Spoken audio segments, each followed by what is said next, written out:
నా పేరు Deepika TC sir. మా 16 ప్లేయర్స్ కూడా చాలా కష్టం నుంచి వచ్చారు సార్. వాళ్ళకైతే వాళ్ళ ఫ్యామిలీలో అయితే ఒక పూట తినడానికి దొరికేది కూడా అంత కష్టం సార్. మాకు చాలా ఇబ్బంది పడుతున్నా సార్.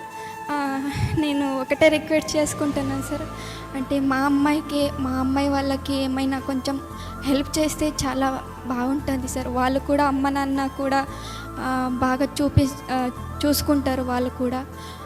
అంటే మాకు మ్యాచ్ ఫీజు దొరుకుతాయి కదా, దానికి వస్తారు సార్ ఆడడానికి, క్రికెట్ ఆడడానికి. ఎన్నో మంది అమ్మాయిలు మాకు మ్యాచ్ ఫీజు దొరుకుతాయి కదా, కొంచెం అక్కడి నుంచి మ్యాచ్ ఫీజు వచ్చుంటే అక్కడ మా అమ్మ నాన్నకి ఇస్తే వాళ్ళకు బియ్యము వాళ్ళు తీసుకుంటారు కదా అని ఆలోచించి మా క్రికెట్ ఆడడానికి ఎంతోమంది వస్తున్నారు సార్. మా అమ్మాయి వాళ్ళకి కొంచెం గవర్నమెంట్ నుంచి హెల్ప్ చేస్తే బాగుంటుంది సార్. కరుణ కూడా చాలా గిరిజన ప్రాంతం నుంచి వచ్చింది. తనకి ఇల్లు కూడా లేదు సార్, అంత కష్టం తనకి.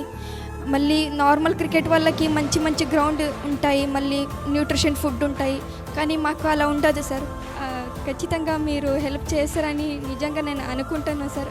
ఖచ్చితంగా చేస్తారు మీరు, నేను చూస్తుంటాను సార్. మీ సోషల్ మీడియా నేను ఎక్కువ ఫాలో అవుతుంటాను మీది.